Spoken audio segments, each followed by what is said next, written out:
नमस्कार। आज हम बात कर रहे हैं 1917 के चंपारण आंदोलन की। जी। ये भारत के स्वतंत्रता संग्राम का आप कह सकते हैं बहुत महत्वपूर्ण मोड़ था। हाँ, बिल्कुल। और ये महात्मा गांधी का जब वो अफ्रीका से लौटे थे उसके बाद पहला बड़ा आंदोलन था। सही। तो आज हम इसी पर बात करेंगे। मुद्दा था बिहार का चंपारण जिला और वहां के नील किसान। हाँ, उनका शोषण हो रहा था। एक खास प्रथा थी, तिनकठिया प्रथा। तिनकठिया प्रथा, हाँ। और इसमें एक नाम बहुत जरूरी है, राजकुमार शुक्ल। जी, वो किसान थे जिनके बुलाने पर गांधी जी चंपारण पहुंचे थे। तो चलिए समझते हैं कि ये सब हुआ कैसे, क्या थे इसके मुख्य पहलू। जी, तो शुरुआत करते हैं इसी तिनकठिया प्रथा से। ये क्या थी आखिर? देखिए, ये कानून जैसा था। मतलब किसानों को अपनी जमीन के हर 20 हिस्से में से आप कहें 3 हिस्से पर नील उगाना पड़ता था। अच्छा, यानी 20 कट्ठे में से 3 कट्ठे पे नील। हाँ, अनिवार्य था ये। और सिर्फ यही नहीं, जमीन का कौन सा टुकड़ा होगा ये भी अंग्रेज बागान मालिक ही तय करते थे। अक्सर सबसे उपजाऊ हिस्सा। मतलब अपनी ही जमीन पर अपना हक नहीं। बिल्कुल। और ये किसानों के लिए मतलब बहुत ही नुकसानदेह था। एक तो नील की कीमत बहुत कम मिलती थी। दूसरा, जमीन की उर्वरता खत्म हो जाती थी, वो बंजर होने लगती थी। और फिर उस पर अनाज भी नहीं उगा सकते थे। सही। तो किसान अपनी ही जमीन पर एक तरह से बंधुआ मजदूर बन गए थे। ऊपर से भारी टैक्स अलग। ओह। बिचौलिए अपना हिस्सा काटते थे। फसल खराब हो जाए तो कोई मुआवजा नहीं। और फिर 1914 में पहला विश्व युद्ध शुरू हो गया। उससे क्या फर्क पड़ा? अंग्रेजों पर आर्थिक दबाव बढ़ा तो उन्होंने किसानों पर बोझ और बढ़ा दिया। शोषण तेज हो गया। तो हालात बहुत खराब थे और तभी राजकुमार शुक्ल सामने आए। हाँ, वो लगातार गांधी जी से मिले, उन्हें चंपारण आने के लिए मनाते रहे। काफी कोशिशों के बाद गांधी जी माने। और वो कब पहुंचे? गांधी जी 10 अप्रैल 1917 को पहले मुजफ्फरपुर पहुंचे, फिर चंपारण गए। उस वक्त चंपारण में नील की करीब 70 फैक्ट्रियां थीं। मतलब पूरा इलाका नील की खेती पर निर्भर था एक तरह से। 70 फैक्ट्रियां? तो अंग्रेजों को तो चिंता हुई होगी गांधी जी के आने से। बहुत ज्यादा। अंग्रेज अफसर एकदम सतर्क हो गए। गांधी जी को तुरंत जिला छोड़ने का आदेश दे दिया गया। लेकिन गांधी जी ने? उन्होंने इनकार कर दिया। साफ कहा कि वो नहीं जाएंगे। नतीजा ये हुआ कि उन्हें गिरफ्तार कर लिया गया। गिरफ्तार कर लिया? हाँ, और 18 अप्रैल को मोतिहारी की अदालत में पेश किया गया। वहां गांधी जी ने बहुत शांति से लेकिन दृढ़ता से कहा कि वो किसानों की हालत जानने आए हैं।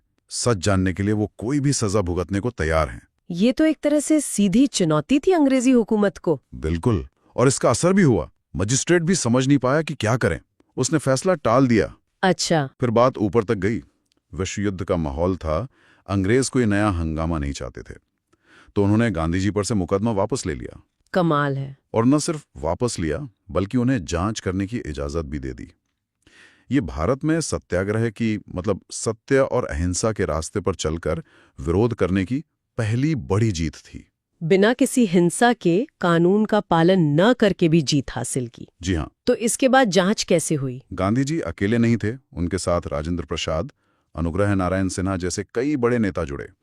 उन्होंने गांव-गांव जाकर किसानों से बात की। कितने किसानों से? करीब 5000 से ज्यादा किसानों के बयान दर्ज किए गए। सोचिए कितना बड़ा काम था ये। हाँ, ये तो बहुत बड़ा आंकड़ा है। किसानों पर जो अत्याचार हो रहा था वो इतने बड़े पैमाने पर सामने आया कि सरकार को दखल देना पड़ा। एक जांच कमेटी बनी। और उसमें गांधी जी? हाँ, ये सबसे अहम बात थी। गांधी जी को भी उस कमेटी का सदस्य बनाया गया। तो फिर कमेटी ने क्या पाया? कमेटी ने माना कि हाँ, तिनकठिया प्रथा अन्यायपूर्ण है और किसानों का शोषण हो रहा है। और नतीजा? नतीजा ये हुआ कि करीब 100 साल पुरानी ये तिनकठिया प्रथा उसे कानूनी तौर पर खत्म कर दिया गया। वाह, ये तो बहुत बड़ी सफलता थी। और सिर्फ इतना ही नहीं, बागान मालिकों ने जो पैसा गैर कानूनी तरीके से वसूला था किसानों से, हाँ, उसका 25% हिस्सा किसानों को वापस भी दिलवाया गया। सिर्फ 25%? ये कम नहीं था? देखिए, गांधी जी का नजरिया थोड़ा अलग था। उनके लिए पैसे की वापसी से ज्यादा जरूरी था अंग्रेज बागान मालिकों का जो एक नैतिक रौब था उसे तोड़ना। अच्छा। उन्हें अपनी गलती का एहसास कराना। तो 25% पर सहमति बनी।